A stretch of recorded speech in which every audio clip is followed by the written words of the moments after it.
Well, what is happening in Egypt is something of an immense importance, not only due to the importance of the country, but also due to the radicality of the demand.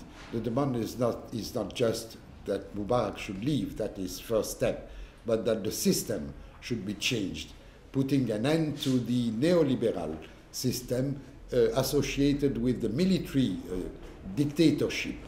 And that is going to be, it's the start of a long series of battles for months and perhaps even more to come and to yet develop. The plan of the ruling system, and supported by the United States and of course by Europe behind the United States, is not to allow that, is that to make the minimal concession in order to safeguard the essential of the system, that is a capitalist neoliberal integration in the global system, which is at the root of all the social devastation, of course, but simultaneously a system which is aligned on the US policy for at global level and for the region. That means also tolerating or allowing de facto Israel to continue the devastation in occupied Palestine. Now, this is their plan. It is what Obama means by a smooth transition, a transition which would lead to no change, in fact, except some minor concessions, such as that Mubarak personally would leave.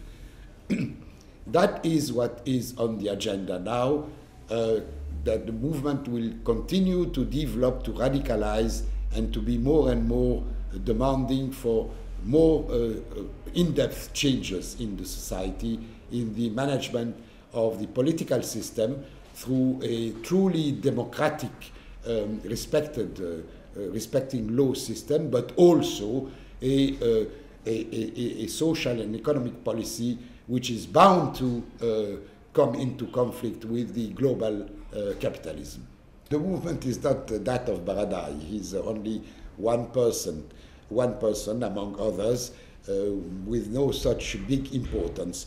The movement is led by as usually in our times, by a series of small network organizations, small or less than small, but there are also social strong movements in Egypt. After all, some years ago there were the strongest strikes that ever have been seen since 50 years on the whole continent of Africa, and leading to the new pattern of trade unions which are really independent from the system, as opposed to the very conventional trade unions which are under the control of the government. There is also a strong, very strong peasant movement, because there is a process of exclusion of peasants by wealthier owners of land, and they are resisting. And all that is being more and more combined. Of course, there are political forces more or less organized. There is the left, radical left in Egypt, including communists, who are not unimportant. And of course, there is the Muslim Brotherhood. But as you have seen, the Muslim Brotherhood was not coming into was not initiating the movement, but they jumped into the train when they saw that the movement was so large. They considered, rightly, unfortunately, for themselves that it would be silly to remain out. Now, the Muslim Brotherhood has a very reactionary leadership who has been supporting the regime, opposite to what is being said often, by taking position against the trade unions and the strikes, against the peasant movement, with capitalism, with market law. Simultaneously, they have de facto accepted the leadership of the US globally and in the region, and de facto accepted also the tolerating Israel to continue devastation of Palestine. These are the facts. But of course, as always, people who are of that type, they are demagogic, and they say something, but they do not do what they say. And in many, many cases, they do exactly the opposite of what they say. Now, it is obvious that in the plan of the US and of the ruling class of Egypt to manage a smooth transition leading to no change, there will be attempt to integrate them more. But they are already integrated. The regime of Mubarak have given them enormous power in the society. It is the regime who gave them the three major institutions, the schools, education, justice, and the TV. It's enormous. And it is through the control by the Muslim Brotherhoods of education, justice, and the TV that things like the Islamic veil and so on have been not introduced but forced upon the Egyptian people. Neoliberalism is breaking down, is already in a complete obvious failure. That has started a number of years ago in Latin America, with people's movement being able to change to various degrees governments and move beyond, at least beyond the limitations of a neoliberal policy to various degrees. It was also initiated a number of years ago in Nepal, in Asia. But now it has moved to the North African continent, but it will move also to other parts of the South, in Latin America, in other parts of Africa, in other parts of Asia, for sure. Now, but all the advances which have been achieved, and there are advances achieved here and there, or movements in struggles which are achieving things, such as the one in Egypt after the one in Tunisia, remain still very vulnerable. Very vulnerable because of a number of reasons. First, that imperialism and the imperialist triad, United States, Europe, and Japan, have still in their hands a lot of means of trying to interfere in those affairs by financial debt, etc., all by economic and financial means, and they use it.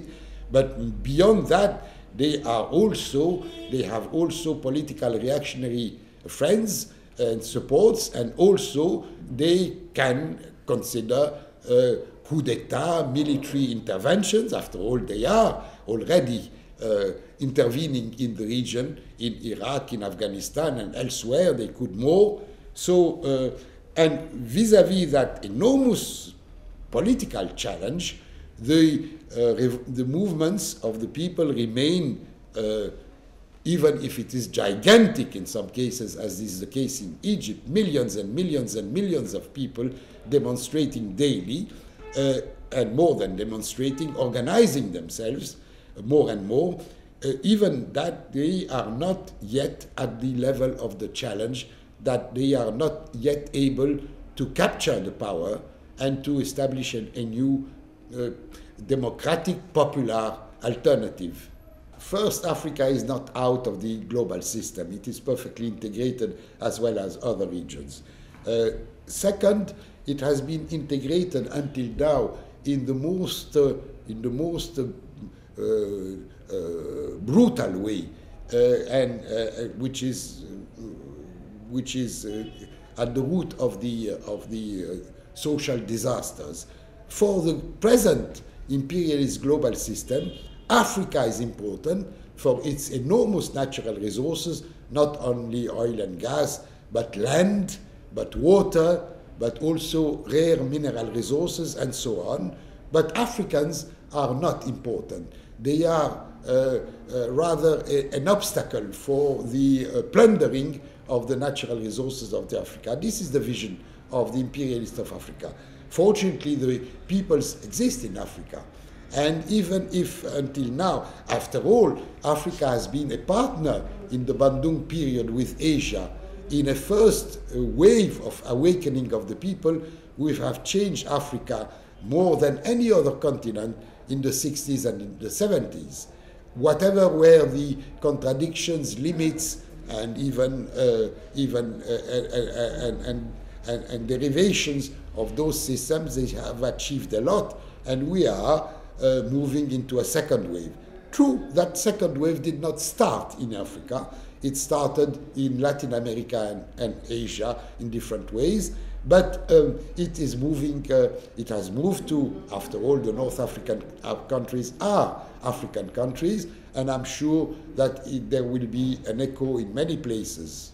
The World Social Forums are positive initiatives which have achieved already and which will continue achieved. I'm not pessimistic about that, but it is not exclusive. I mean, the main battles and struggles are not those only exclusively of those organizations and networks which are come to be represented in the social forums. They are in many cases outside. I mean, what happened in Latin America, what is happening now in Tunisia and Egypt, what will happen tomorrow in also in other countries, is not limited to those networks of people who happen to be represented in the social forums.